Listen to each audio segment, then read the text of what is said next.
2 summers ago, I pulled 11 pounds of figs off a single tree growing in a fabric grow bag against my fence. No yard required, just a pot, some decent soil, and a sunny spot. Here's the thing about fruit trees in containers. Most folks think you need an orchard and an acre. You don't. You need a window, a patio, or a balcony rail. I've narrowed this down to 17 fruit trees that genuinely thrive in pots and actually fruit, not just survive. We'll count down from 17 to number 1 and stick around to the end because the tree at number 1 fruited for me in a container faster than anything else I've ever grown. Here's the thing about a list like this. Every single tree earned its spot the same way. It actually set fruit for me in a pot, right here in my Sacramento yard, not just leafed out and survived. That was my one rule. I'm in Zone 9B, mild winters, hot, dry summers, and I grow nearly all of these in fabric grow bags somewhere between 7 and 15 gallons. 2 things every tree on this list needs: a container big enough to give the roots room and a genuinely sunny spot. That's it. We're counting down from 17 all the way to number 1, and most of these you can pick up as a small bare root or 1-gallon start for under $20, which means the whole list fits a patio or a balcony rail. And number 1 fruited faster than anything else I've ever grown. Let's get into it. Number 17, the olive. Now, I'll be honest with you, the olive is the slow one on this list, the tree you plant for patience more than for a quick payoff. It's an evergreen, it's tough as nails, and it shrugs off the hot, dry summers we get out here in Sacramento without blinking. The catch is, you need a big container. I run mine in a 15-gallon fabric bag. And you need to wait. Mine took 3 full seasons before it set anything worth picking. But the silvery leaves earn their keep on a patio while you wait, and once it fruits, it keeps going for decades. If you can stand the wait, it's worth it. But the next tree rewards you a whole lot faster. Number 16, the dwarf apple, and the one I'd point you to, is a columnar variety like Garden Delicious. Most folks think apples mean a sprawling orchard tree, but a columnar apple grows straight up like a green pole, barely 2 feet wide, which makes it perfect for a balcony rail or a tight patio corner. It does need winter chill to set fruit, and here in Zone 9B, we get just enough cold to make it happy. I grow mine in a 10-gallon bag, and it holds a surprising number of apples on that skinny frame. The first season I got maybe 4 apples, the second closer to 2 dozen. For a tree you can practically hug with one arm, that's a real harvest. Speaking of trees that bloom early and need a little protection, the next one's a looker. Number 15, the dwarf apricot. This one's a treat because so many apricots need a partner to fruit, but the dwarf varieties sold for containers are self-fruitful. 1 tree, all the apricots. Here's the thing you have to watch, though. Apricots bloom early, sometimes in February out here, and a late frost will wipe the blossoms right out and cost you the whole crop. The first year I had mine, I lost every flower to one cold night I didn't see coming. Now, the moment a cold snap's forecast, I drag the bag up against the house wall where it's a few degrees warmer. Did that, and pulled a bowl of apricots that summer. A little fussing, big reward. The next stone fruit is even more forgiving. Number 14, the dwarf plum. Plums are one of those fruits that taste nothing like the grocery store version once you grow your own, and the self-fruitful dwarf types do great in a pot. I grow mine in a 12-gallon bag, and what I love about plums is how heavily they set once they get going. The branches actually bend under the weight. Like the apricot we just covered, the dwarf plum is self-fruitful.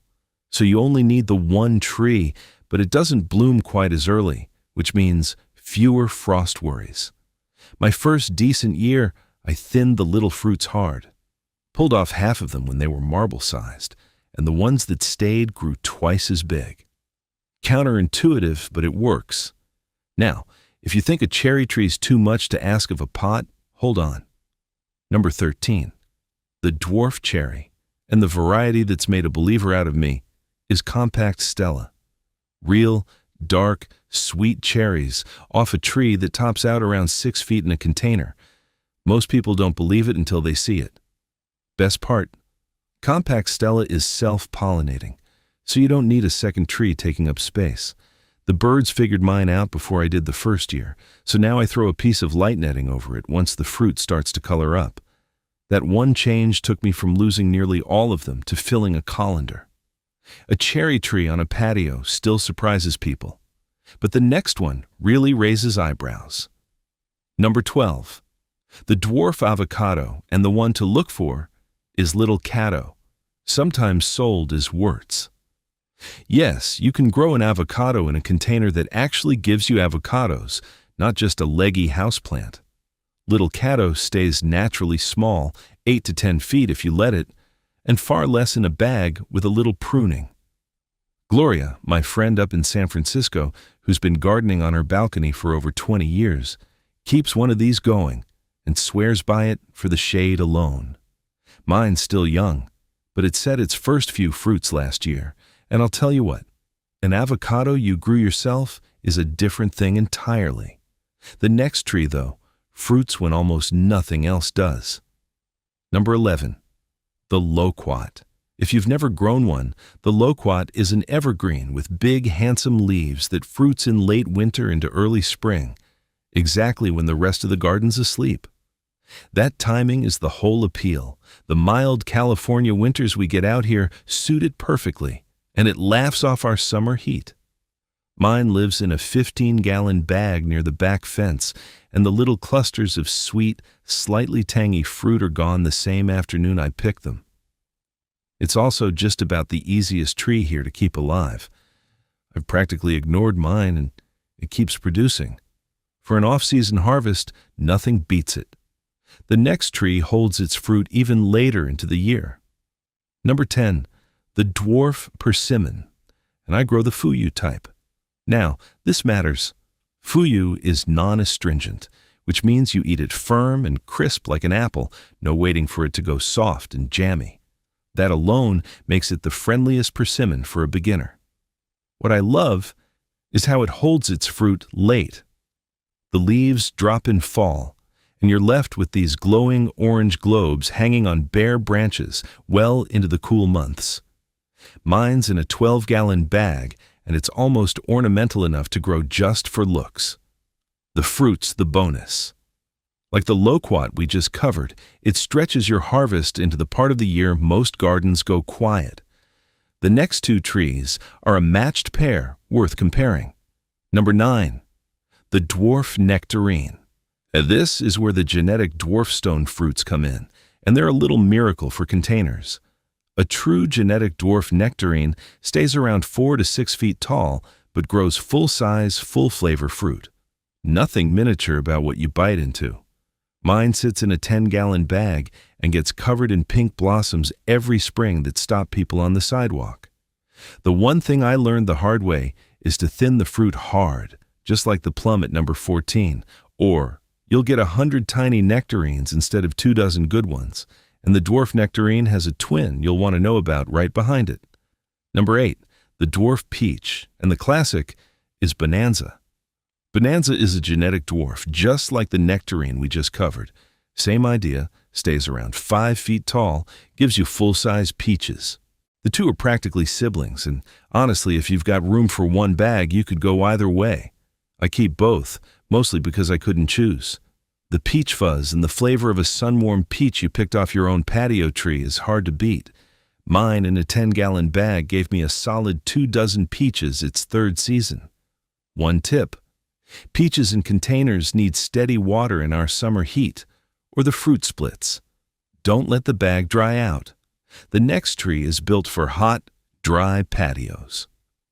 Number 7, the dwarf pomegranate, and the one to grab is Nana.